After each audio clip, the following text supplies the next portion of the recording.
Êxodo, capítulo 1, versículo 17 em diante. A gente parou semana passada no 16, né? Eu vou pegar a partir do 15, só para a gente pegar o contexto, mas a gente vai começar falando aí a partir do 17. Êxodo, capítulo 1, versículo 15 em diante. Êxodo 1, versículo 15. Diz assim: o rei do Egito ordenou às parteiras dos hebreus, que se chamavam Sifrá e Puá: quando vocês ajudarem as hebreias a dar à luz, verifiquem se é menino. Se for, matem-no. Se for menina, deixem-na viver. Todavia, as parteiras temeram a Deus e não obedeceram às ordens do rei do Egito. Deixaram viver os meninos. Então o rei do Egito convocou as parteiras e lhes perguntou: por que vocês fizeram isso? Por que deixaram viver os meninos?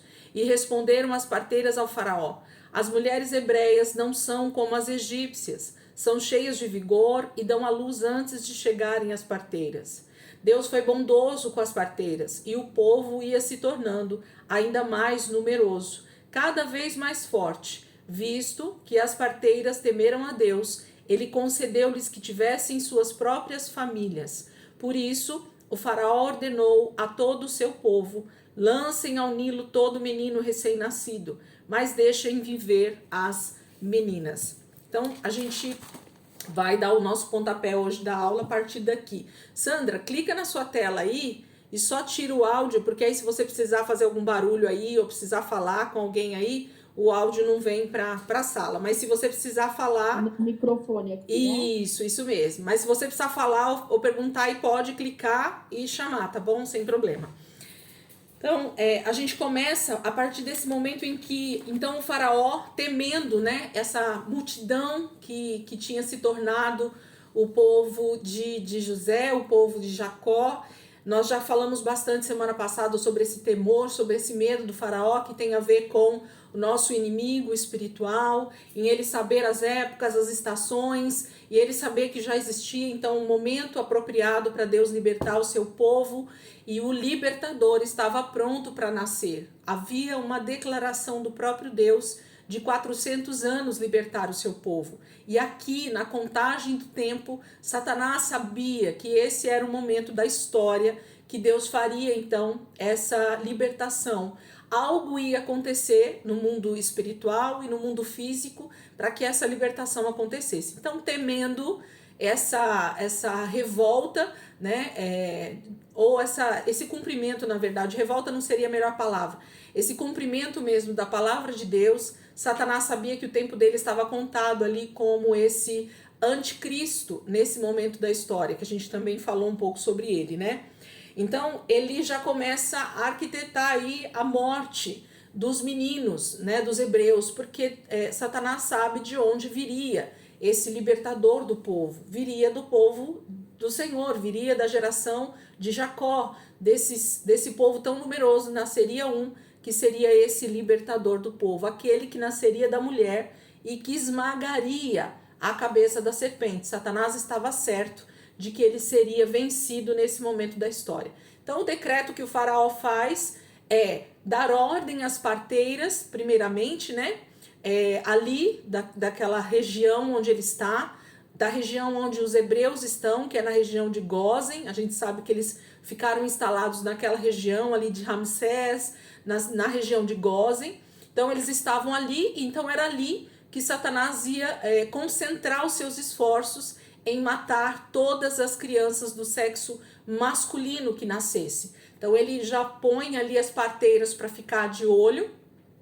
Essas parteiras, temendo a Deus, a palavra fala, elas não fazem o que o faraó manda, que é assim que os meninos nascessem, né, que houvesse o parto de um menino, então esse menino deveria ser morto. Gente, eu vou abrir um parênteses aqui, a gente precisa entender essa questão para dar continuidade, inclusive, no nosso estudo. Então, eu coloquei algo aqui pra gente assim, ó. Primeiro, é a questão da obediência dessas parteiras, né? Da Sifrá e da Puá aí de não obedecer às ordens do faraó. Então aqui, para quem já fez o curso de ética, para quem já ouviu um pouquinho sobre isso, fala sobre essa questão de autoridade espiritual. E nós sabemos que a nossa maior autoridade espiritual sobre as nossas vidas é Deus. Então, primeiramente o Senhor. Então, tudo que tiver de acordo com a palavra de Deus, nós então podemos dar, lugar, né, para uma autoridade na nossa vida. Se ele nos pede para fazer algo que não vai contra a palavra de Deus, nós podemos obedecer. Agora, se uma autoridade ou qualquer outra pessoa nos der uma ordem, nos der uma palavra, nos der uma orientação, e que essa palavra que a pessoa está dando, essa ordem que essa pessoa está dando, está fora dos princípios da palavra de Deus, eu não preciso obedecer. E eu não vou estar infringindo uma lei de Deus, que é obedecer às autoridades, né? Romanos capítulo 12 fala sobre isso, e a gente precisa entender que a autoridade foi investida por Deus. Então todo líder, toda autoridade, toda pessoa que está acima de nós, ela é investida de um poder e vem da parte de Deus. Se foi Deus que colocou ou não, a gente não tem que lidar com isso. Mas se ela é uma autoridade, ela está acima de nós, nós precisamos obedecer. Mas a palavra de Deus diz que essa obediência tem um limite. E qual é o limite da obediência a uma autoridade? Essa autoridade ir contra a palavra de Deus. Então, todas as vezes que uma ordem vier contrária à palavra de Deus, então eu posso não obedecer, ok? Eu posso dizer, eu não vou fazer o que você está me falando, porque isso vai contrário a palavra de Deus, aquilo que Deus ordena na minha vida. Pode falar, Sandra.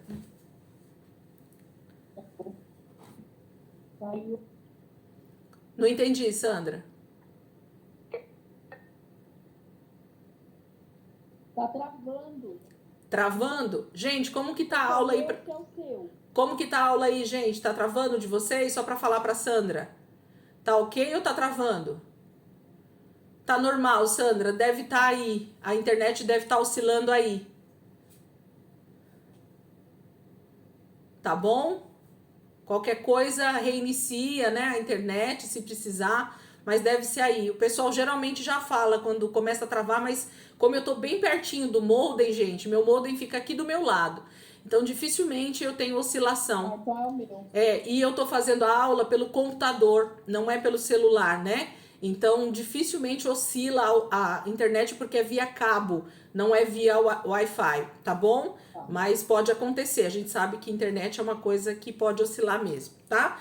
Mas, voltando, deixa eu entender. Então, todas as vezes que eu tiver que desobedecer a Deus para obedecer uma autoridade, então eu não sou obrigada a fazer isso, porque a palavra de Deus é a autoridade máxima sobre as nossas vidas, então nós precisamos obedecer a Deus. E aqui entra então essa questão dessas parteiras decidirem obedecer a Deus. A palavra de Deus diz lá em Atos 5:29, né, que é melhor obedecer ao Senhor do que às autoridades, porque Deus, ele é responsável por aquilo que ele nos diz para fazer, ou aquilo que Deus nos diz para não fazer, né? Então, melhor é obedecer ao Senhor do que qualquer autoridade, seja ela quem for. Deus vai se responsabilizar por aquilo que eu estou fazendo, que está baseado na sua palavra. Então é isso que essas parteiras fazem, elas obedecem a Deus, elas temem a Deus, né? A gente não sabe dizer se elas eram dos hebreus, né? Muito provavelmente sim, mas não é certeza, a palavra não fala exatamente isso, mas elas temeram a Deus, elas sabiam que existia um Deus sobre todas as coisas, e elas então nesse momento a palavra diz que elas temeram a Deus. Então no versículo 18, ele chama elas, né, e diz por que elas fizeram isso. E as mulheres simplesmente dizem que as hebreias são mais fortes do que as egípcias, né? Ela dá uma resposta que livra elas desse episódio com o faraó. Não havia possibilidade delas pegarem essas crianças no parto, sendo que quando elas chegavam, as hebreias já tinham tido bebê e os bebês já tinham nascido, e elas não conseguiam então matar essas crianças já no parto. Essa é a resposta que elas dão. E diante disso, o favor de Deus, a graça de Deus, ela entra, né, na vida dessas mulheres, dando famílias para elas. Talvez elas eram mulheres solteiras, talvez eram mulheres que não tinham famílias, e a palavra de Deus deixa claro pra gente no versículo 21, visto que as parteiras temeram a Deus, ele concedeu-lhes que tivessem suas próprias famílias. Então essas mulheres talvez eram simplesmente mulheres que serviam ali o faraó, ou que eram escravas, mas nesse momento o Senhor entra com o favor dele na vida dessas mulheres para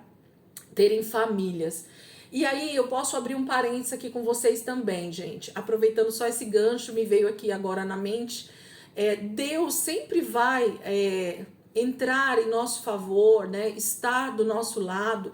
Deus sempre vai fazer algo, uma bênção especial para nós, vamos dizer assim, quando nós somos responsáveis por deixar nascer o libertador. Vou colocar assim só para a gente entender. Então, todas as vezes que nós somos participantes de algo que Deus está fazendo na história, permitindo que Satanás não ceife a vida de pessoas, não mate, né, pessoas inocentes, se nós estamos aqui e vamos então através da nossa oração, através do testemunho, através de uma palavra, através da nossa vida, sendo essas salvadoras, né, de vidas, através do nosso dia a dia, da nossa vida ali no nosso dia a dia, Deus sempre tem algo especial para mulheres, né, que estão dispostas a fazer a sua parte na sociedade, na vida de outras pessoas. Então, se você, com uma amiga, você evita um aborto, se com um parente próximo,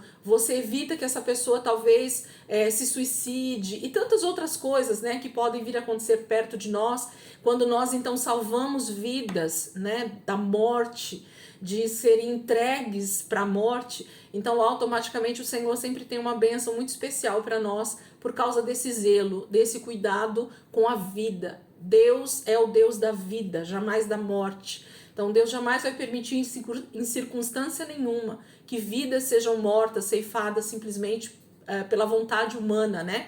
E aqui no caso era do faraó, eu quero matar todos os meninos, porque eu não quero que eles cresçam, que tenham um grande exército, então eu vou matar, pronto, e acabou. E essas mulheres foram as intermediárias de não permitir essas mortes acontecerem, ok?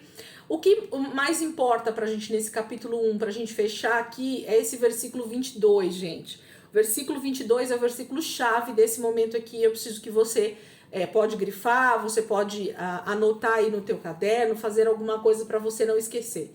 Olha o que diz o versículo 22, ele diz assim: por isso, porque as parteiras não mataram, né, no ato do parto, porque elas não obedeceram o faraó então toma uma outra atitude, ele toma uma outra estratégia, e essa é muito pior, porque ele diz assim: por isso o faraó ordenou a todo o seu povo. Grifa aí, todo o seu povo, todos os egípcios, todo o povo que estava no Egito. Ele estava então agora sobre uma ordem do faraó. Qual era a ordem? Lancem ao Nilo todo menino recém-nascido, mas deixem viver as meninas. Então agora existia um decreto liberado para toda a população do Egito, para todos os egípcios em especial, porque provavelmente eles sabiam por que esse decreto estava sendo dado, porque esse faraó não queria que o povo hebreu crescesse ainda mais, se multiplicasse ainda mais, e eles se revoltassem então contra o Egito, contra o faraó, e invertesse a posição. O medo aqui agora é que inverta-se os papéis, né? Que o povo hebreu, que o povo israelita, né, os hebreus aqui, eles se tornassem muito mais numerosos e poderosos e tomassem o Egito e fizessem dos egípcios os seus escravos. Então, o medo deles era a inversão de valores, a inversão de poder. Mas nós sabemos que não é só isso. A ordem do faraó tem a ver com o nascimento do libertador. Mas Deus vai fazer o libertador nascer e vai cuidar desse libertador até o tempo apropriado. A gente já vê aqui a tipologia de Cristo na vida de Moisés, porque se vocês lembrarem bem, na época de Jesus, e a gente não vai entrar nos textos aqui para a gente não demorar muito, mas na época de Jesus aconteceu a mesma coisa, né? Então, Herodes também, sabendo ali da notícia dos reis magos, né, dizendo que havia nascido o rei dos judeus, avisado, né, pelos magos ali procurando Jesus, ele fala, por que vocês estão procurando, né? Quem que vocês estão procurando? Ele fala, nós procuramos o rei dos judeus, aquele que nasceu e que é rei dos judeus. E aí Herodes teme perder o poder e começa então também essa busca desenfreada por matar as crianças de 2 anos para baixo, porque ele não tinha como saber quem era a criança que tinha nascido, que seria esse rei dos judeus, que tomaria o seu poder, mas ele decide fazer isso. E Jesus também passa a ser perseguido nesse momento, né, para ser morto enquanto bebê, enquanto recém-nascido. Então a gente vai ver nitidamente a tipologia de Moisés com a mesma coisa que aconteceria com Cristo e que aconteceu em outras épocas também, com outras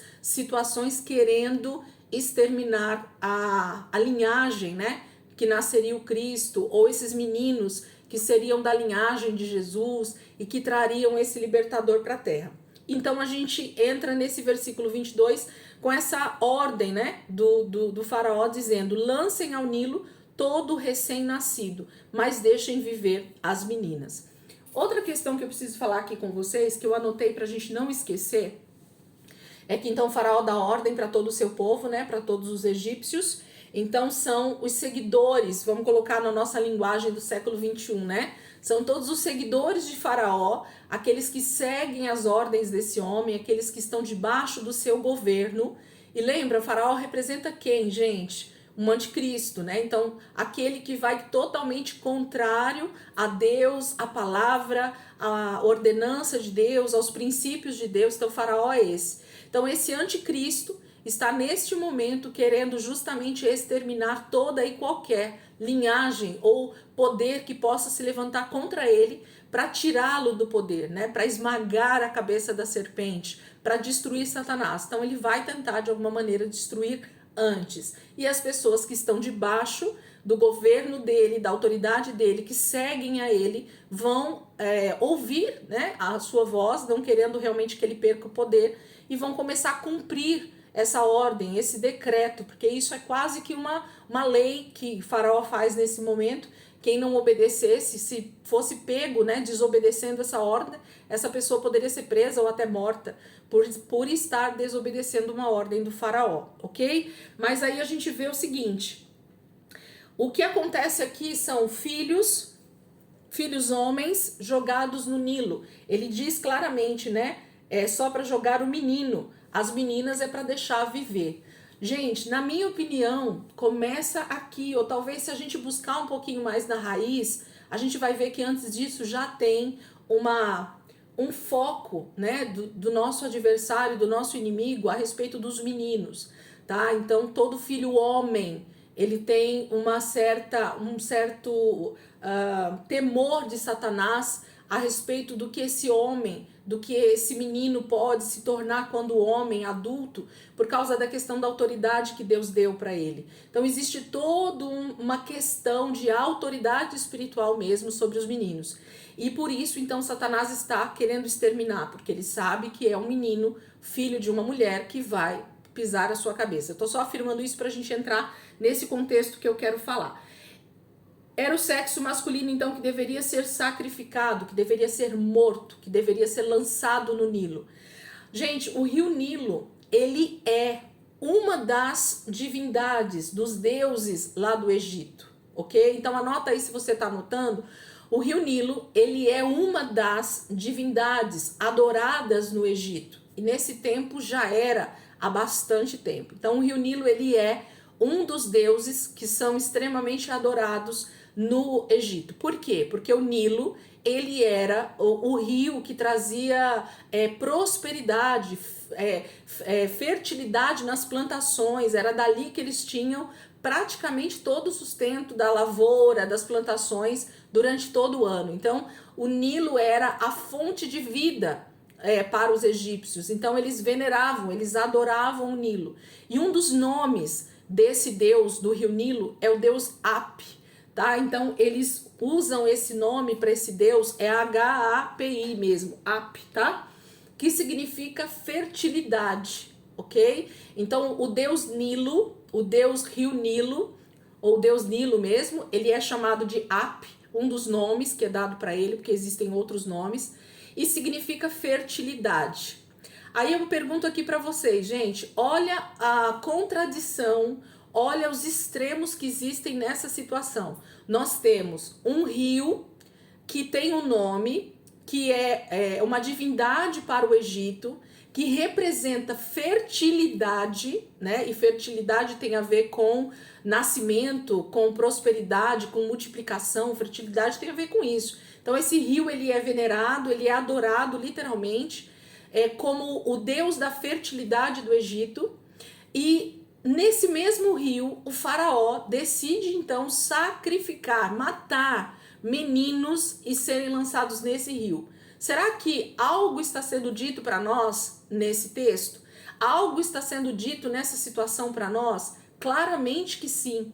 Nós começamos a ver nesse momento a primeira menção a respeito de sacrifícios de crianças, e em especial meninos, ok? Pelo anticristo da época, que é Faraó nesse momento, que é o segundo anticristo da história.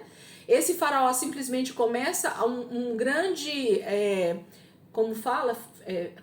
um grande genocídio, né? Não sei se é esse o nome, mas a matança de muitos bebês, de muitas crianças, né? De recém-nascidos principalmente, meninos, ok?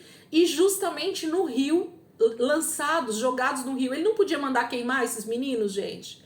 Ele não podia simplesmente matar essas crianças, ele não podia enforcar essas crianças, ele não podia, sei lá, fazer uma fogueira dessas crianças, podia, mas a palavra está dizendo que ele pede para esses recém-nascidos serem lançados, serem jogados, eles vão morrer afogados, literalmente no rio Nilo. E esse era o Deus que eles estavam nesse momento sacrificando esses bebês. Então é como se o próprio faraó estivesse dizendo para sua divindade, Ap, para o deus Nilo, né? Olha, receba essas ofertas, recebam esses sacrifícios que eu estou dando para você, porque eu quero continuar sendo extremamente fértil. Nós, os egípcios, é que queremos ter toda a fertilidade possível para crescermos, para nos multiplicarmos, para nos tornarmos ainda mais poderosos, com um exército ainda mais poderoso. Então, era como se ele estivesse dando meninos e quisesse receber meninos também no Egito, como crianças nascidas ali, para se tornar um grande exército de homens no Egito. Abre aspas, ok? Ao longo da história da humanidade, gente, os homens, os meninos, os bebês meninos, os homens, os jovens do sexo masculino, eles sempre são muito mais atacados espiritualmente do que o sexo feminino, ok? Então marca isso já na tua cabeça, que você vai começar a entender algumas coisas com o passar dos nossos estudos e até no teu dia a dia aí, isso vai começar a fazer teologia na tua cabeça e você vai começar a ver alguns detalhes que fazem todo o sentido, ok? Então, se eu conseguir destruir a masculinidade, se eu conseguir destruir a semente, se eu conseguir destruir uma linhagem, se eu conseguir destruir uma família através dos meninos, então a sociedade está destruída, né, através disso. Então, Faraó nesse momento faz isso, ele usa essa estratégia de jogar esses bebês, esses sacrifícios humanos dentro do rio Nilo, e eu coloquei uma coisinha aqui, ó, Deus vai cobrar essas mortes dos meninos jogados no Nilo. Escreve isso aí, que a gente vai ver isso realmente vir sobre o Egito como juízo, ok? Eles vão ver a mão do Senhor por causa desse decreto, por causa dessa palavra de Satanás tentando matar, matando muitos bebês sacrificados no rio Nilo, no deus Ap, ok? O rio Nilo era, ou é até hoje, mas naquela época muito mais, uma divindade, um deus para o Egito, por causa do seu enorme... eles precisavam, né, da água do Nilo para tudo, era literalmente tudo, ok? Então, o deus Nilo recebe as ofertas dos meninos. Essa é a primeira referência à adoração a deuses através dos sacrifícios de crianças, ou melhor, meninos, com a tentativa de destruir a semente. Então, a ideia era não deixar que a semente que Deus queria fazer nascer como esse libertador não nascesse. Então aqui, na minha opinião, aparece a primeira menção de sacrifício de bebês, de sacrifício de meninos para essas divindades, ok? Nós vamos ver outras divindades ao longo da Bíblia, principalmente do Velho Testamento, que também requer crianças, bebês, primogênitos e tudo mais. Então a gente vai ver essa sequência de situações em que Satanás requer sempre bebês, crianças, meninos como sacrifício entregue diante dele. E Deus vai dizer também que os primogênitos são dele, né? Olha a ligação aí sobre essas questões também, tá bom? Tem um texto que nós lemos essa semana, quem tá comigo na leitura, que me chamou bastante atenção a respeito dessa questão da divindade, né? Do rio Nilo, de ser esse deus Ap, né? Esse deus da fertilidade, e que Deus então traz um juízo sobre o Egito em Ezequiel 32. Eu queria que você abrisse, é bem um versículo só praticamente que a gente vai ler, mas eu queria que você abrisse. E quem tiver com a Bíblia que a gente está lendo esse ano, pega ela aí, porque nessa versão ainda fica melhor o texto. Ezequiel 32, ou se você quiser só anotar, anota aí depois você lê, não tem problema.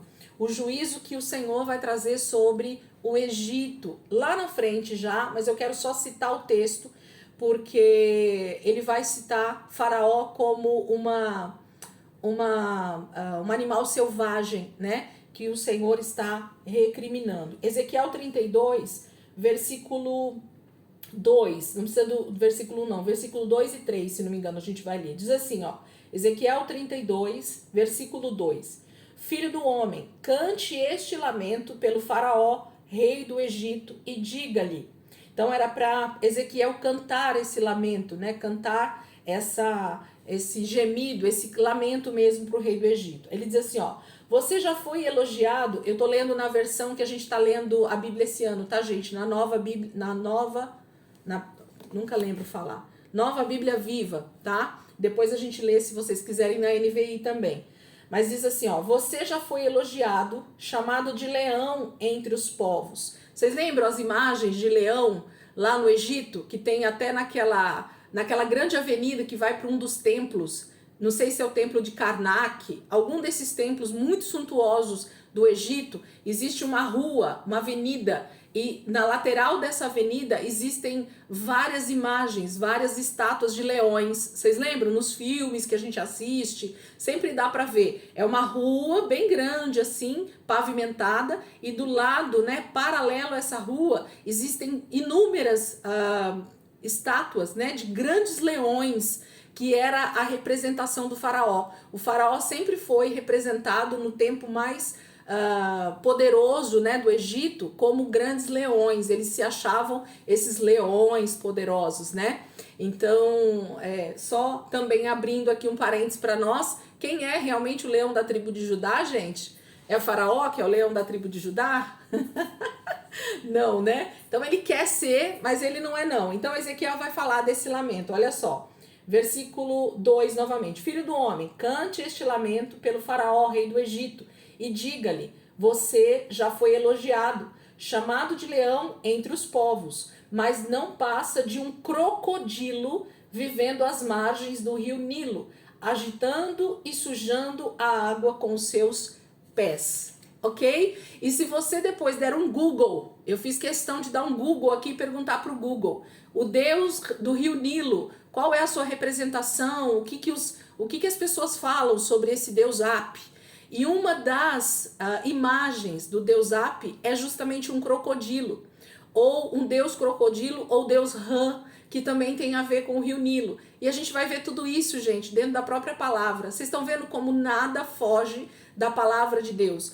No texto da NVI, se alguém não estiver com esse texto aqui, tem alguém que está com uma outra versão aí que ficou muito diferente a leitura? Olha o que fala na NVI. Ele fala de monstro dos mares, ó.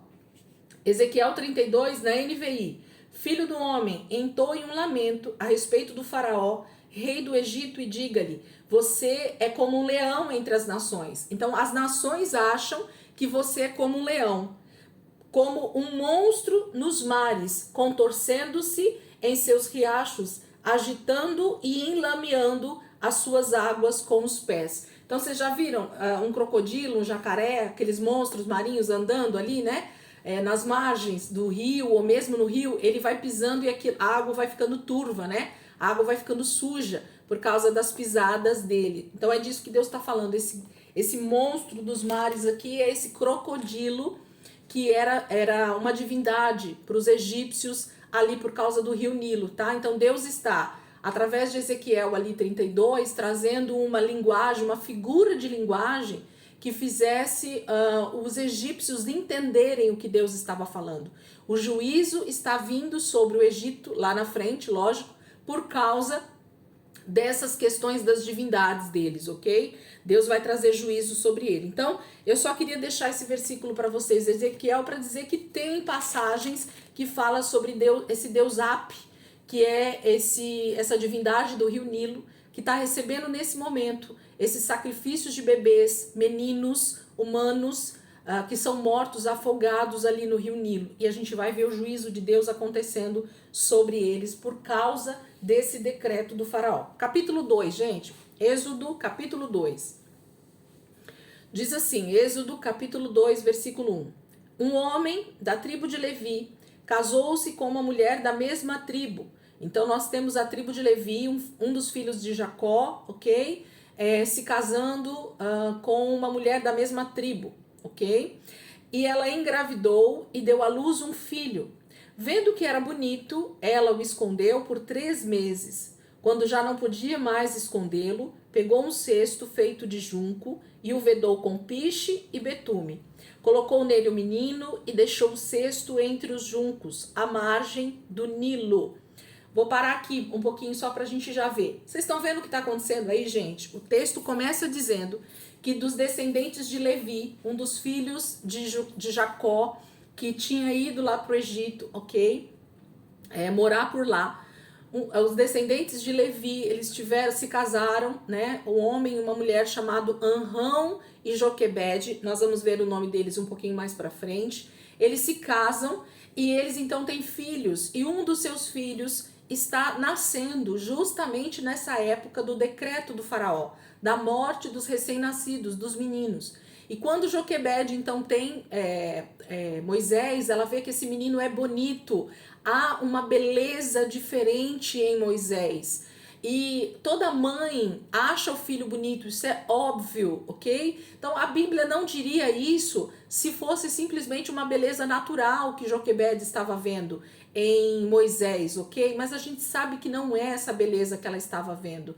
Joquebede tinha algo no seu espírito, algo no seu interior que dizia para ela que esse menino que estava nascendo, naquele momento ele tinha algo especial, ele tinha uma beleza especial. Deus estava dando para aquela mulher um menino que era belo, que era bonito, e ela precisava escondê-lo porque ela não queria deixar que o decreto de Faraó se cumprisse na vida desse menino. Então ela esconde Moisés, né, esse menino que aqui não fala ainda o nome dele, esconde por 3 meses, ok? Mas depois de 3 meses, impossível, o decreto está andando ali no Egito, né? O decreto está acontecendo, muitos meninos recém-nascidos e até depois de nascidos são jogados no Nilo por todos os egípcios. Quando eles veem um recém-nascido, eles pegam e arrancam da mãe mesmo e vão lá na beira do Nilo e jogam esse bebê para ser morto, afogado. E esse é o cenário de total destruição, de morte,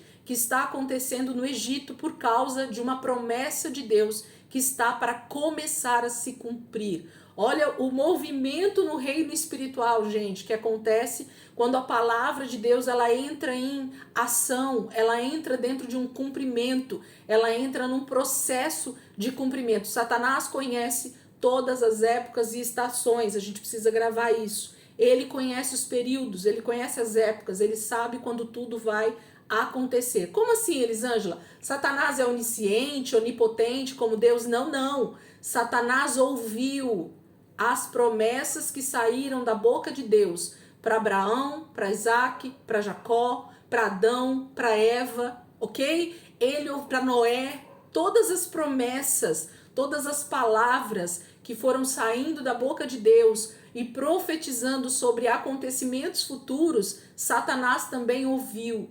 Satanás não conhece a mente de Deus, ok? Mas ele conhece cada palavra que sai da boca de Deus e que sai da nossa boca também. Então, tudo que eu penso, tudo que está dentro de mim, Satanás não tem poder para saber. Mas tudo aquilo que sai da minha boca, ele tem poder para saber. Então, Deus falou e Satanás também ouviu. Então, ele começa a contar os dias para sua derrota, né? Para sua destruição. E nesse momento, essa família que está sendo aqui guardada pelo próprio Senhor. E aí faz aquele paralelo que eu falei para vocês com Jesus, né? Jesus também, quando ele nasce, então os magos vão ali entregar os presentes para Maria, para José, depositam, né, ali os presentes, e eles, avisados, né, por um anjo, voltam para outro lugar, e o Senhor também fala com José para fugir com o menino dali, porque Herodes vai tentar matá-lo.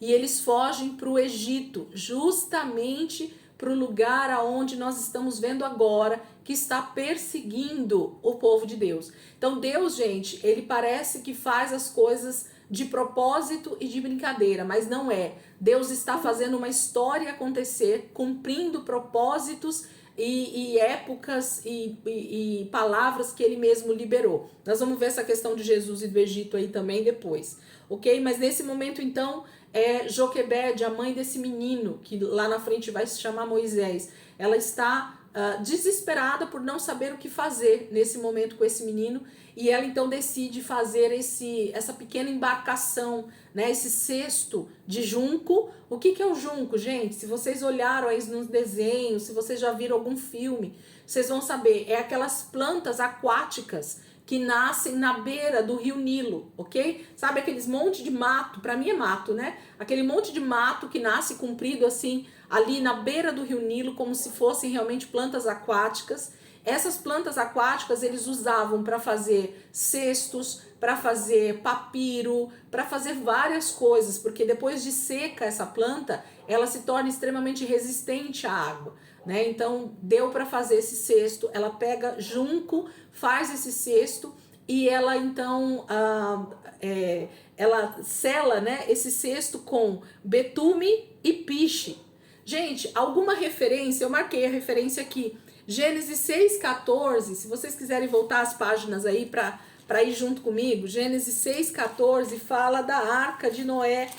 E essa arca, Deus dá uma receita para Noé, para que ela não afundasse nas águas, para que ela não afundasse no meio daquela inundação.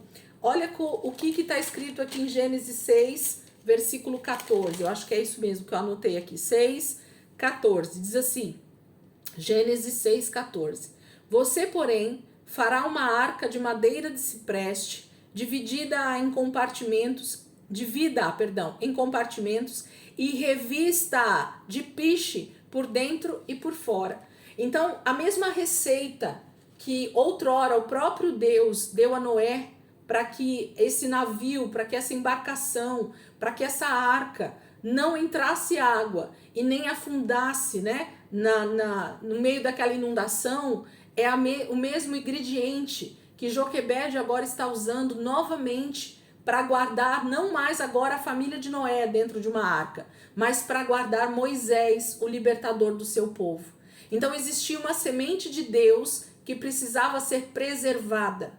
Lá na arca de Noé, Deus estava preservando a família de Noé, ok? Os que seriam os iniciantes de uma nova geração de homens e mulheres que seriam segundo o coração de Deus. Deus estava preservando uma família, um homem chamado Noé, seus filhos e suas noras, que dariam início a uma nova humanidade na terra. Então, através da arca, do piche, da madeira, Deus guarda aquela família para que eles não fossem mortos na inundação, no dilúvio. E aqui, a mãe de Moisés, desse menino, faz um cesto de junco e novamente sela, né? Veda esse bercinho com piche e betume novamente. Então, é o ingrediente de guardar, né, uma linhagem, guardar algo que Deus está fazendo.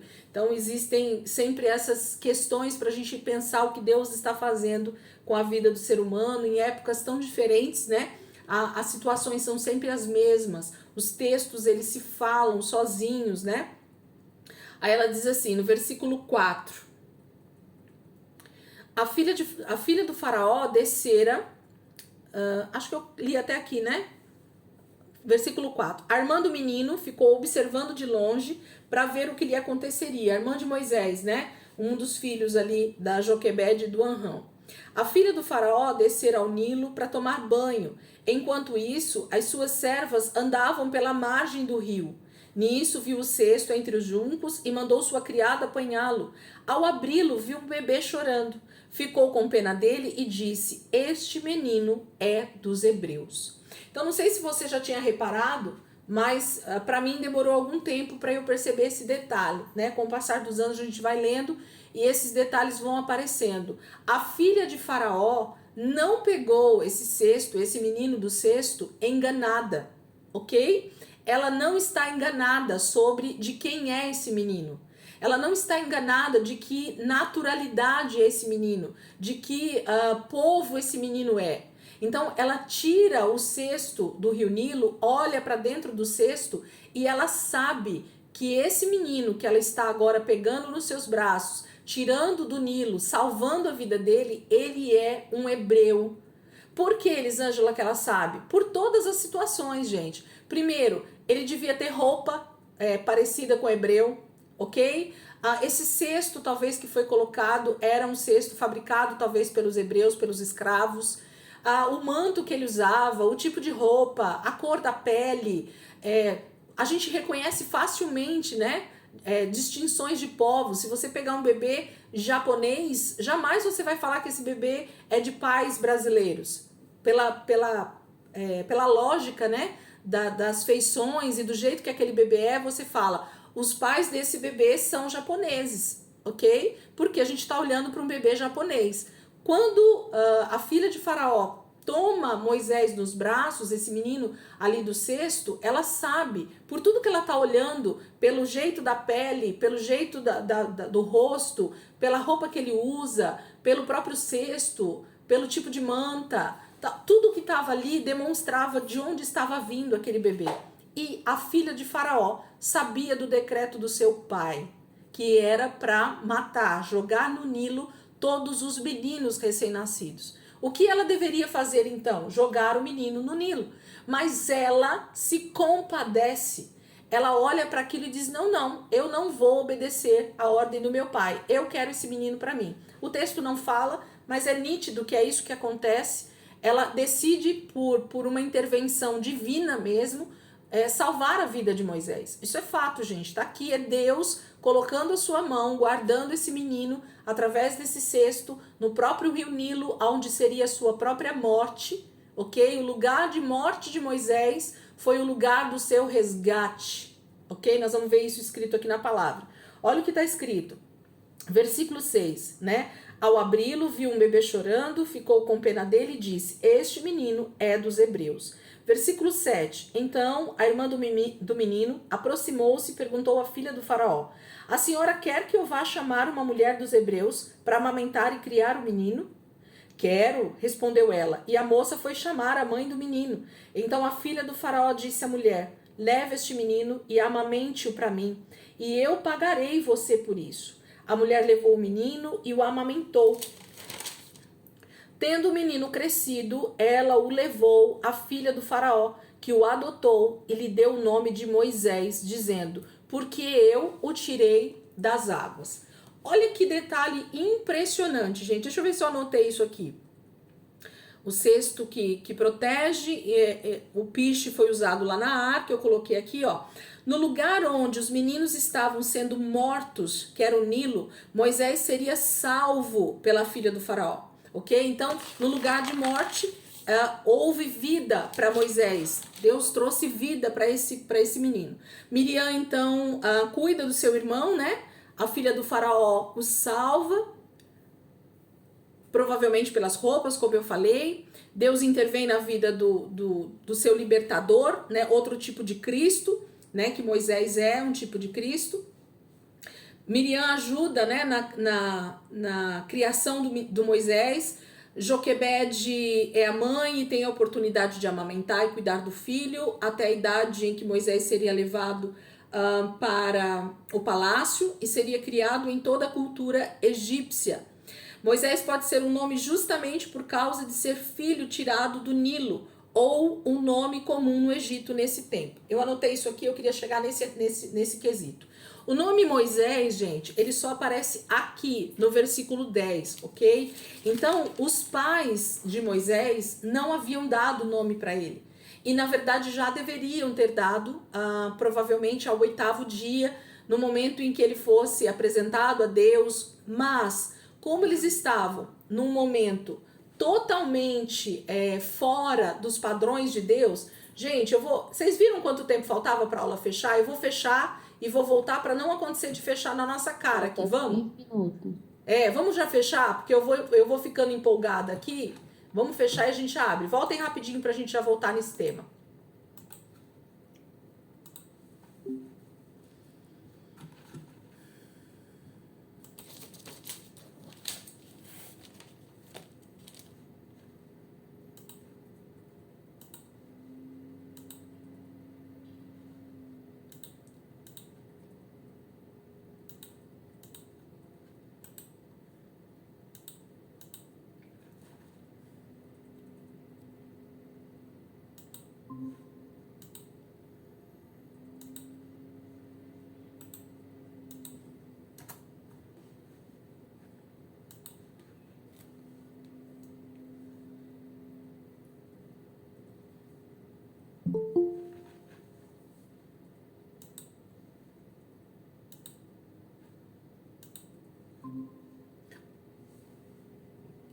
Pedi pra entrar no. Já pedi.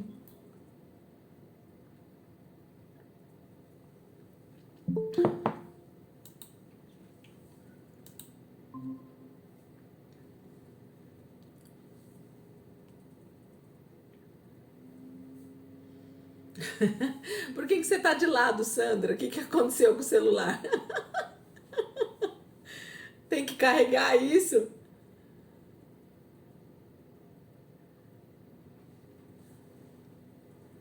Ai, Jesus. A gente vai se adaptando, né?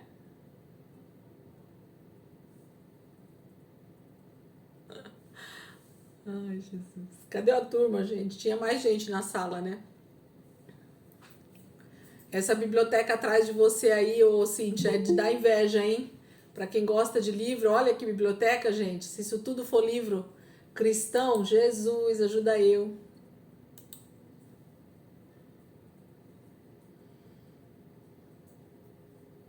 Quantas pessoas tinha na sala, vocês lembram? Acho que tinha mais de 10, não tinha? 9. 9? Ah, então tá faltando 2. Aí a Maria, que deve estar lá bem atarefada na pizzaria, né? E acho que é a Soninha que não entrou ainda, né? Vamos lá então, gente, vamos voltar aqui. Então, o nome Moisés, ele só vai aparecer na história aqui, né? Moisés só vai receber o nome de Moisés pela filha de Faraó quando ele já é levado pela sua mãe, depois de ter sido amamentado por ela. O tempo de desmame de uma criança naquela época, gente, girava em torno dos 4 anos de idade, tá? Então, uma mulher, ela amamentava uma criança, em média, aí, uns 4 anos. Então, provavelmente, Moisés ficou com Joquebede por volta de 4 anos, tá? Por isso que alguns estudiosos, alguns teólogos falam que Moisés, ele tem uma raiz hebraica muito forte dentro dele, né? Ele conviveu com a sua mãe, com o seu pai, com os seus irmãos, nessa primeira fase da vida, né? Que é uma fase, segundo os psicólogos aí, importantíssima, que é a fase onde se tem muitas memórias afetivas, né? Muitas questões mesmo familiares ficam lá gravados no nosso subconsciente. Então, Moisés teve um tempo muito bacana com a mãe biológica, e só nesse momento aqui, quando a mãe leva novamente Moisés para o palácio para entregar ele para a filha de Faraó, porque ela tinha que fazer isso, senão provavelmente ela teria algum problema. Então ela leva Moisés, mas Moisés já está crescidinho, já é um menininho, uma criança crescida e que já tinha uma raiz hebraica muito forte dele, né? O povo dele estava já ali enraizado dentro dele, mas ele é levado para o palácio por uma questão de propósito de Deus. Ele ia ser guardado por toda a vida dele lá até o momento oportuno. E mais do que isso, gente, grava uma coisa aí na cabeça de vocês. Seja essa uma frase para a vida de vocês. Deus, para nos usar dentro do seu propósito, ele vai nos treinar e nos capacitar em tudo que ele mesmo vai precisar no futuro. Posso repetir de novo?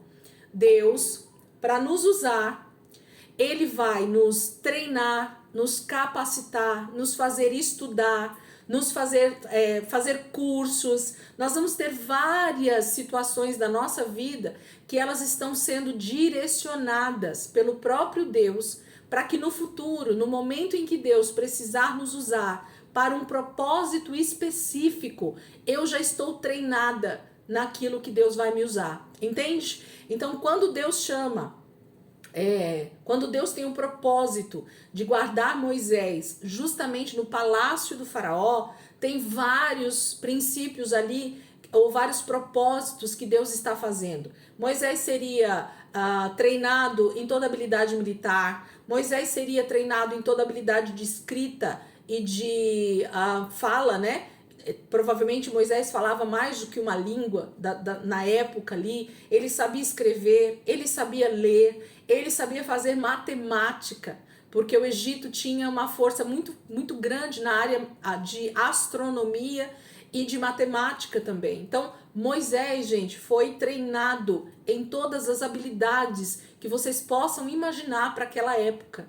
Então, Moisés era um homem extremamente inteligente, treinado em toda habilidade militar. Então ele sabia lutar, ele sabia estratégias militares, porque ele viu tudo isso acontecer no Egito. Ele tinha livre acesso às patentes mais altas do Egito. Por quê? Porque ele era filho adotiva da filha de Faraó. Onde vocês acham que Moisés jantava todos os dias? Onde vocês acham que Moisés dormia todos os dias? Onde vocês acham que Moisés podia passear todos os dias? Em todos os salões e todos os lugares do palácio do Egito, do palácio de Faraó, em todas as dependências, né, do Faraó e da sua família, e de todos os templos que existiam no Egito, e todo o tipo de propriedades que eram do palácio real ou do Faraó. Por ser filho da filha de Faraó, Moisés tinha acesso a tudo isso, ele podia acessar tudo isso. Então Deus dá livre acesso para Moisés, para que ele conhecesse tudo isso muito bem, para que ele entendesse a dinâmica do Egito no sentido de adoração a deuses. Olha quanta coisa, gente, que eu tô falando aqui, que esse Moisés, esse menino, esse homem agora aqui que nós vamos ver, ele é treinado pelo próprio Deus nisso. Quando Deus nos leva para um lugar, para uma circunstância, para uma situação que aparentemente parece ser ruim, ou aparentemente parece ser contrário aos propósitos de Deus, nem sempre é. Porque às vezes a gente julga que as coisas de Deus, elas têm que ser só, sei lá, de forma espiritual, ou em coisas boas. Não, se for ruim não é de Deus, é do diabo. Então a gente precisa tomar muito cuidado com esse tipo de pensamento, porque esses pensamentos podem nos levar a grandes erros de entendimento daquilo que Deus está fazendo. Deus pode estar nos levando para lugares que aparentemente não tem Deus ali. Tem deuses sendo adorado, tem situações contrárias à palavra de Deus, mas Deus está te levando ali justamente para te dar acesso àquelas pessoas que você vai poder pregar para elas. E aqui já estou querendo pregar, vamos voltar para a aula. Não é pregar aqui o negócio, né? Vamos lá, entende? Então assim, Moisés está sendo treinado em tudo. Moisés conhece sobre todas as divindades do Egito. Moisés conhece os rituais de adoração desses deuses no Egito. Moisés deve ter participado desses rituais. Moisés participou de tudo, gente, que acontecia ali no Egito, desde o momento em que ele foi levado para o palácio e entregue novamente para a filha do faraó. Ele então convive nesse cenário. Mas vou voltar no nome. Quando ela recebe então Moisés da mãe de volta para o palácio depois de desmamado, a filha de Faraó então dá um nome para ele, e ela diz que o nome dele seria Moisés, porque eu tirei das águas, ok? Então ela dá um nome para esse menino e ela dá um significado para esse nome. Ela diz que ele foi tirado das águas. Queridos, uma das coisas que eu acabei de falar com vocês no início da aula é que o Nilo, ele era uma divindade, ok? Então, se o Nilo era uma divindade, o que essa filha de Faraó estava dizendo também, além de outras coisas, é que Moisés tinha nascido do Nilo. Moisés tinha nascido dessa divindade. Ela tinha salvado Moisés justamente do Nilo. Então, Moisés tinha vindo para ela como um filho do Nilo, como um filho daquela divindade, do Deus Ap, desse crocodilo, né, que a palavra vai falar lá em Ezequiel. Percebe a dualidade de situações, sendo que não, Moisés não era um filho daquela divindade, mas Moisés era o filho de Deus, uma tipologia de Cristo mesmo. Então Moisés estava sendo realmente aquele que estava sendo tirado das águas, no sentido muito mais espiritual, de libertação mesmo, de cuidado de Deus com esse menino, do que no propósito de que... Oi. Oi. Eu peguei o significado do nome Moisés, aí lá aparece também egípcio, Mesu, como que significa filho e servo. Então, assim, eles têm toda uma... para se colocar um nome, né? Assim como Deus tem esse cuidado com o nome, lembra? É a identidade, né, da pessoa. Os egípcios também tinham. Então, eles sempre iam dar nomes a pessoas importantes, principalmente Rê e todo mundo aí, de acordo realmente com o propósito daquela criança, com quem ela era, a representação. Para alguns arqueólogos, gente, eu fui dar uma estudada sobre isso para falar aqui para vocês. Para alguns arqueólogos, para alguns estudiosos do Egito, inclusive, se você colocar lá no Google também, faraós do Egito, e você procurar os nomes dos faraós em épocas, né, em seus reinados, e você for lá para o ano, aproximadamente o ano 1616, 1606 a.C., esse período aqui mais ou menos que está acontecendo essa história aqui de Moisés, tá? Se você for lá e você for olhar o nome dos faraós que estão lá descritos na lista dos faraós nas suas dinastias, existiam algumas possibilidades de faraó para esse momento, na época de Moisés. E alguns deles tinham um nome parecido com Homosses, Homotep, então sempre tinham nomes muito parecidos com esses, que tem o nome de adjunção, né? Então é como se a filha do faraó tivesse pego a junção de dois nomes, de dois faraós daquele momento, tá? Isso é o que os estudiosos falam. Se vocês forem lá, vocês vão ver estudos sobre isso, tá? Só para efeito de conhecimento de vocês também.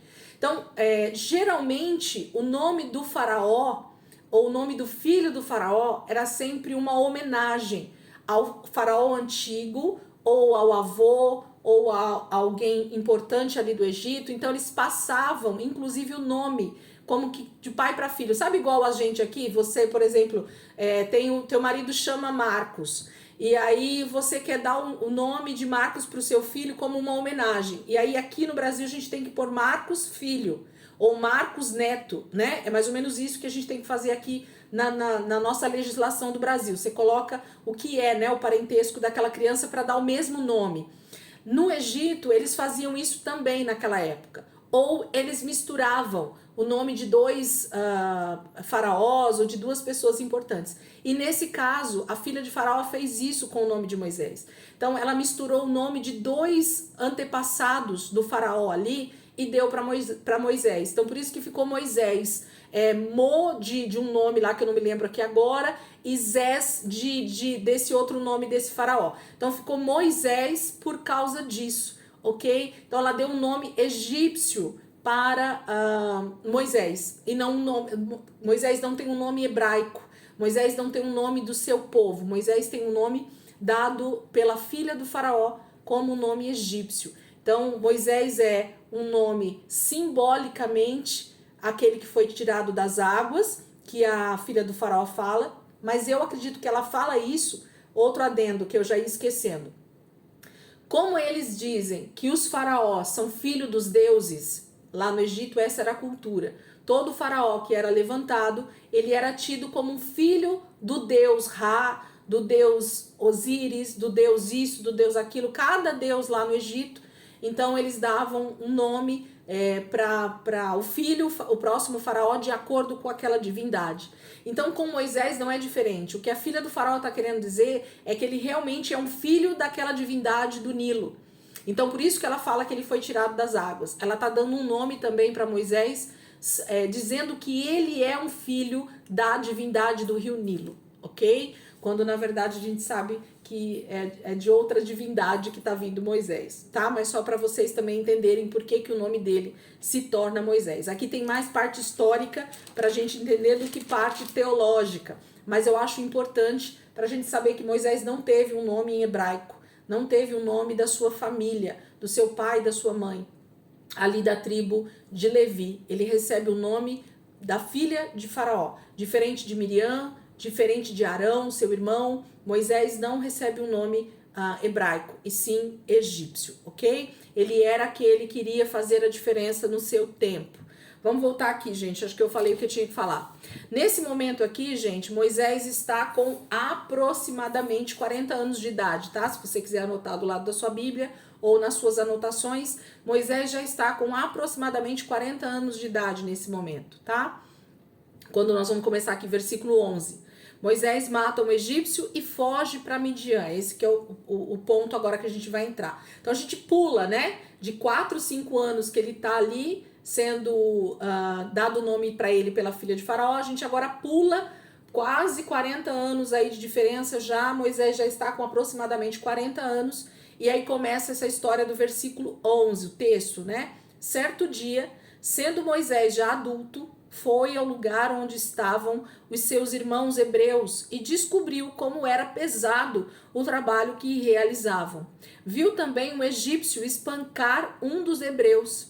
Correu o olhar por todos os lados e, não vendo ninguém, matou o egípcio e o escondeu na areia. No dia seguinte, saiu e viu 2 hebreus brigando. Então perguntou ao agressor: por que você está espancando o seu companheiro? O homem respondeu: quem o nomeou líder e juiz sobre nós? Quer matar-me como matou o egípcio? Moisés teve medo e pensou: com certeza tudo já foi descoberto. Ok? Então até aqui.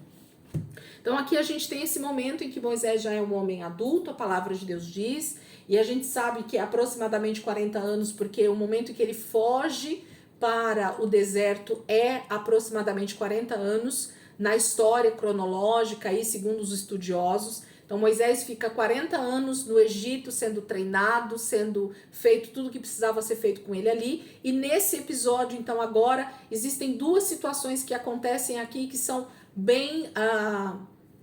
são importantes e que mostram 2 detalhes bem importantes aqui para nós. O primeiro é que existe a morte de um egípcio. Então Moisés vai lá visitar os seus irmãos hebreus. O texto não diz, eu não posso afirmar categoricamente que ele estava ali indo para ver os hebreus, ok? Mas diz que ele estava indo ali ao lugar onde os hebreus eram castigados, onde os hebreus eram maltratados, que era o seu povo. Também não dá para ter 100% de certeza se Moisés sabia que ele era de naturalidade hebreia, tá? Se ele era de nascimento hebreu.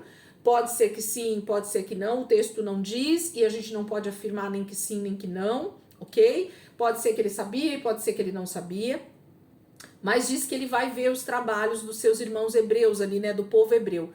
E ele vê que eles são extremamente castigados, tem um trabalho muito pesado, ele tá vendo com seus olhos isso.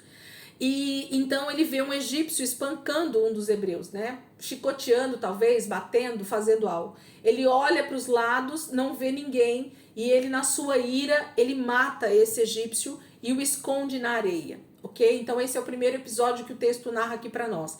Então, pelo zelo, pela angústia, né? Eu falo zelo para a gente poder entender. Moisés já começava aí a mostrar sinais do seu ministério, ok? É isso que está acontecendo. Havia agora uma indignação, porque até os 40 anos, até esse dia aqui, será que Moisés não viu nenhum egípcio espancando algum hebreu? Será que Moisés não tinha visto um pouco do sofrimento desse povo hebreu ali nas mãos dos egípcios? Provavelmente sim. Mas por que o texto vai relatar esse episódio? Por causa de um estalo, né, no espírito de Moisés, na vida de Moisés, que Deus dá a respeito do seu ministério. Então aquilo, naquele momento, os olhos de Moisés viram aquela situação de forma diferente. Então ele olhou para aquele hebreu sendo castigado e ele então tem uma ira diferente, tem um sentimento diferente. E ele então mata esse agressor do egípcio, porque ele diz assim: ele está maltratando um dos meus. Então ele simplesmente vai contra isso e mata. E esconde esse egípcio. Então aqui existe, na minha opinião, o zelo de Moisés pelo seu povo já, Deus falando. E nós não vamos ver Deus castigando Moisés por causa desse pecado da morte de um egípcio.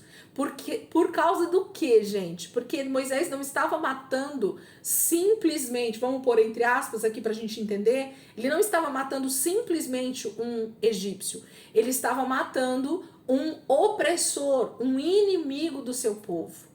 Então, em toda a Bíblia, nós vamos começar a ver isso aqui no Velho Testamento, de que as guerras, de que as matanças vão acontecer justamente pelo juízo de Deus, pela ira de Deus, pela justiça de Deus sendo feita com o seu povo Israel. Então, tem a ver com inimigos principalmente espirituais, e não simplesmente com inimigos pessoais, carnais. Nós precisamos entender isso. A Bíblia vai mostrando isso, e se a gente olhar simplesmente com os nossos olhos naturais e não entender que Deus está falando sobre coisas espirituais também, a gente vai dizer: mas por que Moisés não foi castigado por Deus, sendo que ele matou uma pessoa? Não pode matar. Tudo bem que a lei de Moisés ainda não existia, certo? Lá na frente que a gente vai ver isso. Mas querendo ou não, era uma morte humana. Deus poderia ter castigado Moisés se não fosse esse pensamento que eu estou dizendo para vocês. Moisés não estava matando simplesmente um homem, mas ele estava matando um egípcio, um inimigo de Deus, do povo de Deus. Ok? Então, esse é o primeiro episódio. O segundo, para mim, traz uma força muito grande a respeito de quem é Moisés nesse momento e o que ele representa. A palavra fala que no dia seguinte, ele vai novamente para o campo, para um lugar, e agora ele não vê um egípcio e um hebreu. Agora ele vê dois hebreus, dois irmãos hebreus, certo? E também estão numa briga terrível e um está espancando o outro. A palavra fala brigando, né? E ele fala assim: por que você está espancando o seu companheiro? Por que vocês estão brigando entre vocês? Vocês são do mesmo povo, vocês são irmãos. E olha a resposta de um dos hebreus para Moisés. Gente, aqui está o ponto alto desse texto, e eu queria que você grifasse para você entender por que eu sei que Deus já estava movimentando o coração de Moisés. Olha o que ele diz no versículo 14. O homem respondeu: quem o nomeou líder e juiz sobre nós? Quer matar-me como matou o egípcio? Mas a primeira pergunta do homem é a principal: quem o nomeou líder e juiz sobre nós? Então, o que aquele hebreu, que provavelmente já estava saturado de sofrer na mão dos egípcios, já estava, não aguentava mais aquela opressão, não aguentava mais o sofrimento que ele vivia, ele vira para Moisés numa ira de quem não aguenta mais uma situação, gente. Sabe aquela coisa que você tá ali, sei lá, se coloca no lugar desses hebreus aqui, que você vai entender a resposta desse homem.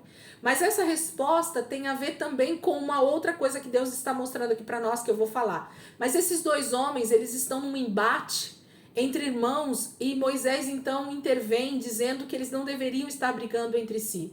Mas a opressão, o sofrimento, a dor, a escassez, a fome, a humilhação é tão grande que esse homem vira para Moisés e diz assim: quem te nomeou juiz sobre nós? Quem te nomeou líder? Quem disse que você tem uma autoridade para falar na minha vida do que eu devo e de que eu não devo fazer. Entende o que esse homem está dizendo? Ele está sendo um malcriado, mas um malcriado dentro do seu sofrimento, dentro da sua situação. E o que eu quero abrir um parênteses aqui com vocês aqui agora? Gente, Moisés tipifica quem? Moisés tipifica Cristo. Moisés é um tipo de Cristo, certo? Joinha aí do outro lado, estão comigo até aqui? Tudo certo? Moisés é um tipo de Cristo. Quando Cristo começou o seu ministério, quem foi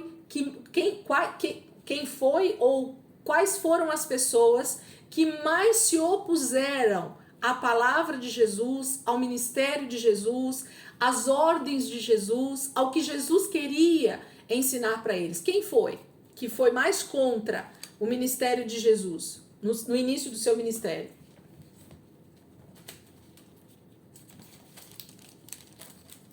Quem foi, gente? Judeus, israelitas. Os judeus, os israelitas, exatamente, os seus irmãos, o seu povo. Então, na época de Jesus, a declaração desse hebreu aqui, ela aconteceu lá com Jesus também diversas vezes, com os fariseus, com os doutores da lei, com os escribas, com o próprio povo, com as pessoas ali ao redor de Jesus. Quantas vezes Jesus foi também totalmente se opuseram a ele, né, com palavras: quem está dizendo que você tem autoridade sobre nós? Quem falou que você tem essa palavra de vida eterna? Quem falou que você é o filho de Deus? Entende? Eles também tiveram essa oposição, porque na verdade, debaixo de uma cegueira espiritual, debaixo de uma opressão do nosso inimigo, debaixo de uma opressão na nossa vida, nós não conseguimos enxergar os bons conselhos para a nossa vida. Sim ou não? Como diz os pregadores aí. É verdade ou não é que a gente fica cego, né? Diante de uma vida sofrida, de uma vida cega espiritualmente, aí a gente já pode jogar para isso, que é o caso dos judeus e que é o caso aqui desses hebreus que não estão conseguindo ver quem é Moisés ainda e não conseguiriam ver mesmo, porque Deus ainda não estava revelando Moisés para eles. Mas esses homens, eles dão uma resposta justa para esse momento. Eles estão extremamente oprimidos, debaixo de escravidão há quase 400 anos já. Eles não aguentam mais essa situação no Egito. E eles provavelmente ouviam dizer que Deus tinha uma promessa de um libertador. Assim como Israel, tá vendo o paralelo, gente? Assim como Israel, lá no Novo Testamento também, naquele tempo de Roma, tinha uma palavra que estava sendo proclamada há muito tempo pelos doutores da lei, pelos escribas, pelos fariseus, de que o Messias viria e que libertaria eles da opressão de Roma e que viria e seria o rei sobre eles. Então, o povo debaixo dessa opressão maligna, o povo debaixo de escravidão nas mãos do diabo, eles ficam cegos. E Jesus se apresenta lá no Novo Testamento, eles não acreditam. E aqui Moisés está tentando apaziguar uma situação entre seus irmãos hebreus e eles também não querem ouvir Moisés. E aí Moisés nesse momento tem medo, né? Um medo natural de ser humano. E ele então decide fugir. Vamos seguir aqui na sequência. Versículo 15. Quando o faraó soube disso, soube do quê? Da morte, né, do egípcio e da fuga, né, de Moisés, procurou matar Moisés. Mas este fugiu e foi morar na terra de Midian. Ali assentou-se à beira de um poço. Vamos parar aqui, só esse versículo. Então, quando o faraó soube disso, procurou matar Moisés, mas este fugiu e foi morar na terra de Midian. Quando Moisés começa a se revelar nesse momento aqui, gente, então o faraó se levanta, lembra do anticristo? Para tentar matá-lo novamente. Opa! Moisés começou a aparecer na história. Até agora tá tudo muito quieto. Satanás não sabia quem era o libertador. Mas agora ele fala, ele começa a ter atitudes de quem realmente está querendo ajudar os seus irmãos hebreus. Então ele já é declarado, né?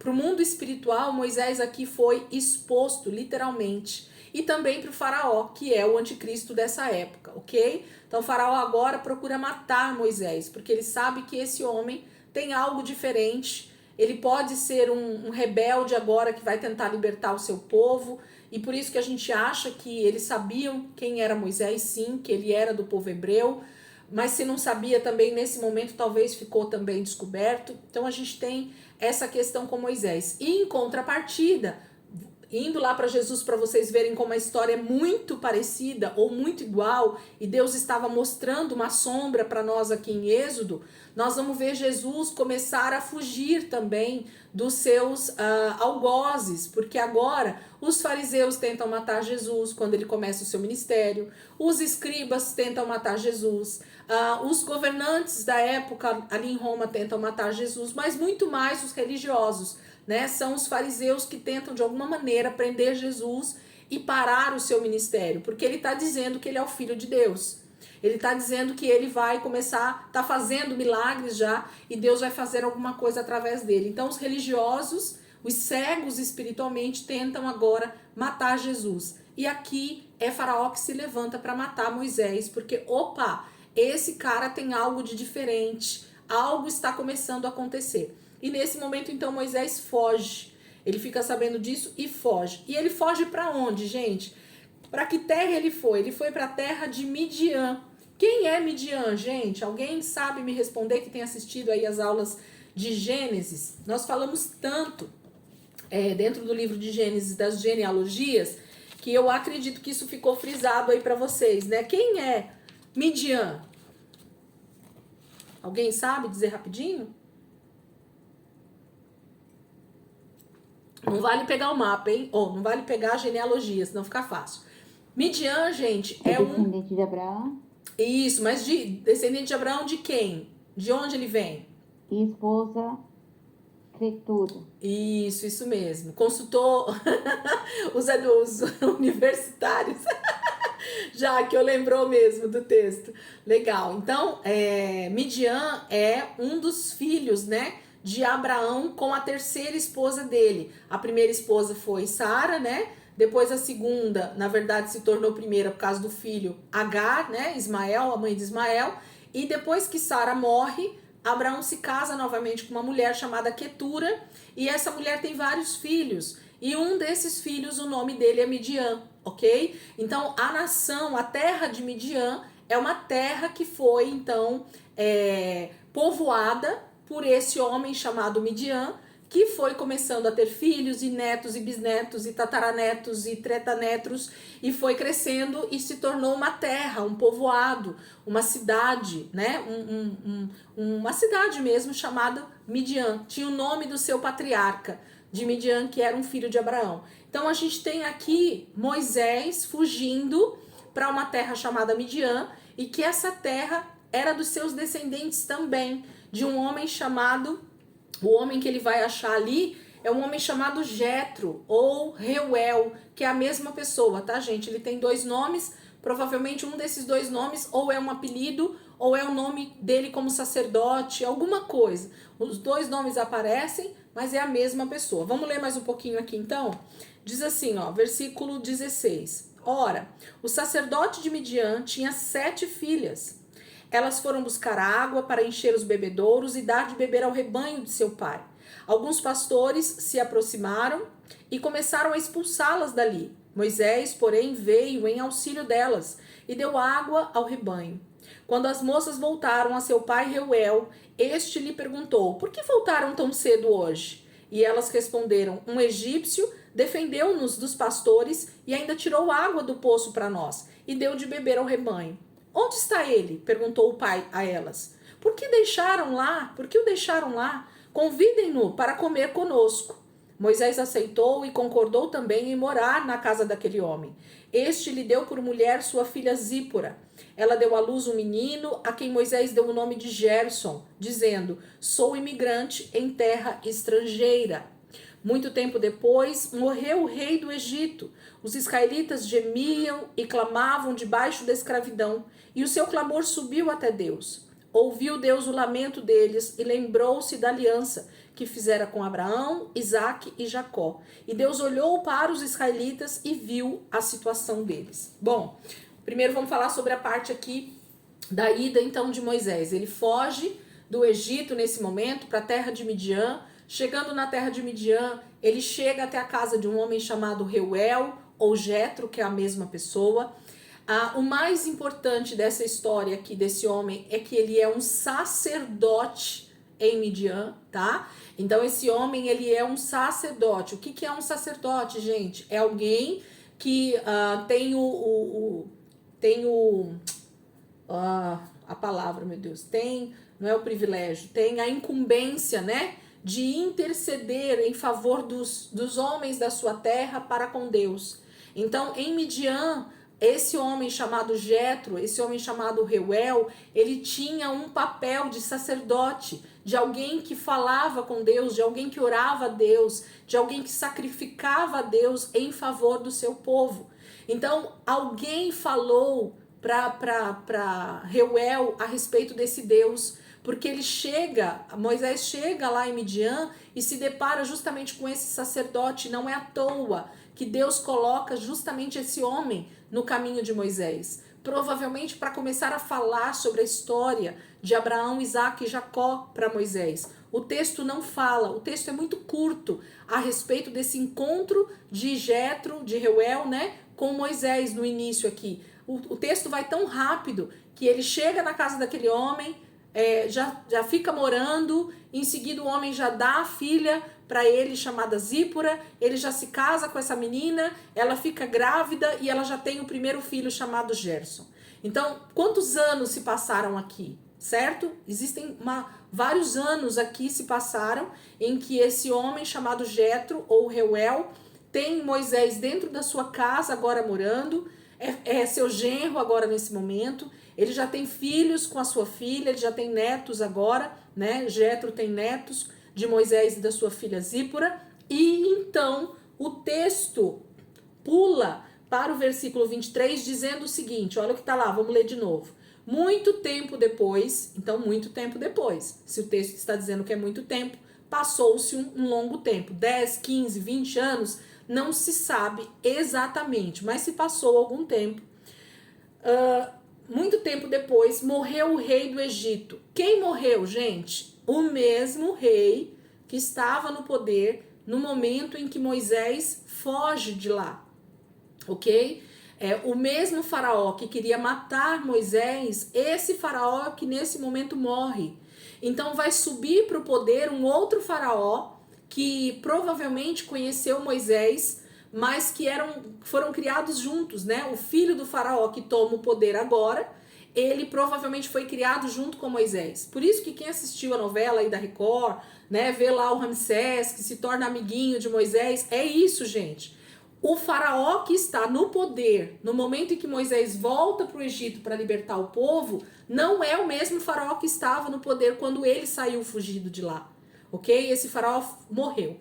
Detalhe importantíssimo, se você for para os evangelhos, justamente também no período lá de Jesus, em que Jesus foge para o Egito com Maria e seu pai, bebezinho, e ele fica lá durante, se não me engano, alguns anos, 3 anos, alguma coisa assim.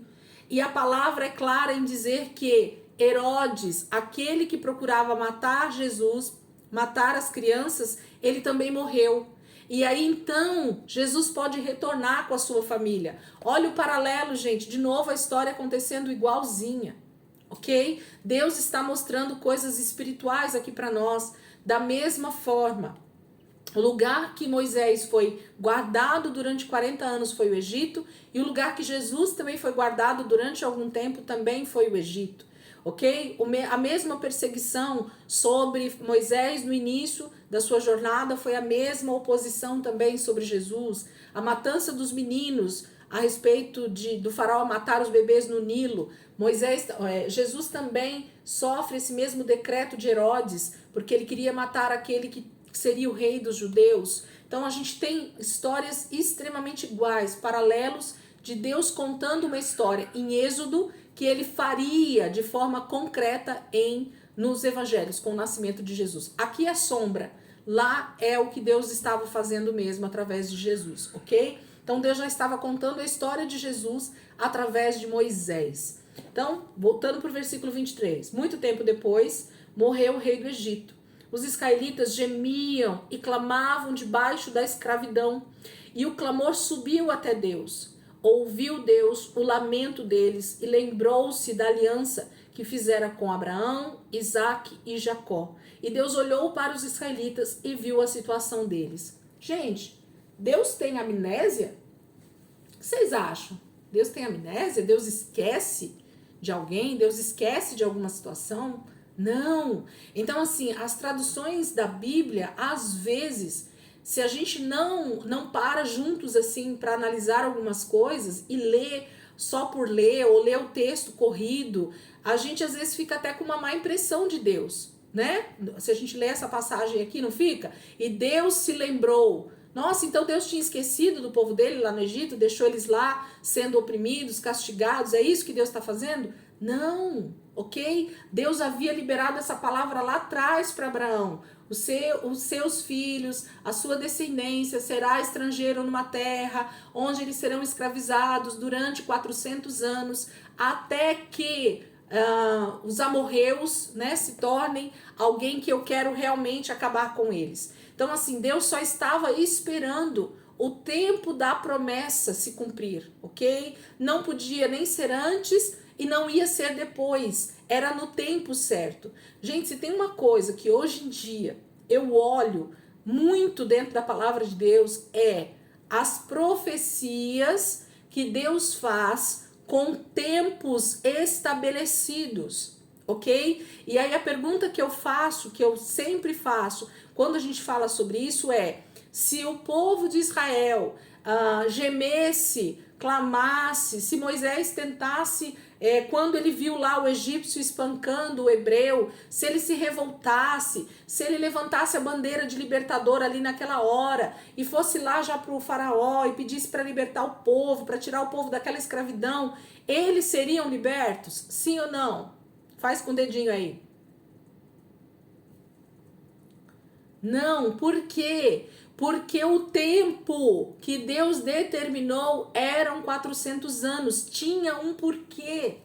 4 gerações precisavam passar para que Deus cumprisse uma palavra, para que Deus fizesse o que ele tinha que fazer. Por quê? Porque o povo estava debaixo de uma pedagogia de Deus. Eles estavam aprendendo o que ia ser libertos por Deus. Como é triste estar debaixo da escravidão, como é difícil estar debaixo de um opressor sobre a nossa vida, da escravidão mesmo. Nós muitas vezes precisamos passar por tempos na nossa vida de muita escravidão, de muita dificuldade, de muito sofrimento, de muito lamento. Elisângela, o que é isso? É profecia do inferno? Não, estou falando assim, muitas situações que acontecem na nossa vida tem a ver com Deus querendo intervir no tempo certo.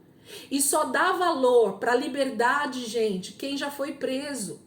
Só dá valor para fartura quem já teve escassez. Vocês já perceberam alguém que mora no Nordeste e que não tem água, em hipótese alguma, nas torneiras da casa da pessoa, quando fura um poço naquela vila, naquela cidade, a alegria que aquele povo tem? Já perceberam? Mas por que eles valorizam o poço? Por que eles agora vão cuidar do poço? Porque eles não tinham água. Agora fura um poço no meio aqui da cidade de Santo André ou em qualquer outra cidade e fala assim, olha gente, tem água aqui. Você acha que alguém vai se alegrar com isso? Por que não? Porque nunca tiveram escassez de água. Abre a torneira e sai água. Então, para eu e você, que temos uma vida farta, entendermos a ação de Deus na nossa vida, às vezes nós vamos precisar passar por um processo difícil. Mas para quê? Porque Deus é mau? Não, porque Deus quer que você esteja muito claro, com os pensamentos muito claros a respeito de como ele é bom, de como ele é misericordioso, de como é triste estar na mão do diabo. de como é triste estar na mão de um opressor e de como é bom ser livre do pecado, ser livre das amarras, ser livre da opressão e ser então liberto. É isso que Deus está tratando com esse povo, mas agora eles estão clamando, né? Esse lamento aqui, a palavra no original é gemido. Então pense em alguém que está gemendo de dor, gemendo de tristeza, gemendo de opressão. Então é quase que os gemidos inexprimíveis que a palavra fala lá em Paulo sobre o Espírito Santo. É aquele gemido que sai de dentro da gente. É aquela dor que você às vezes não consegue nem expressar mais em choro, em oração. Esse era o gemido que Deus estava ouvindo. E então esse era o momento oportuno para Deus intervir na história dos hebreus ali no Egito. Amém? Então semana que vem, a gente já acabou a aula, né? Semana que vem a gente volta daqui a partir justamente do capítulo 3, vendo então agora o início do ministério de Moisés. Agora Moisés vai começar a aparecer no cenário como esse libertador que Deus deseja que ele seja para o seu povo. Amém? Vamos orar, gente? Espero que até aqui vocês tenham entendido. Se alguém ficou com alguma dúvida, gente, não fica com dúvida não. Depois vocês perguntam lá no grupo ou me chama no privado que a gente conversa, viu? E as anotações aí vocês façam mesmo para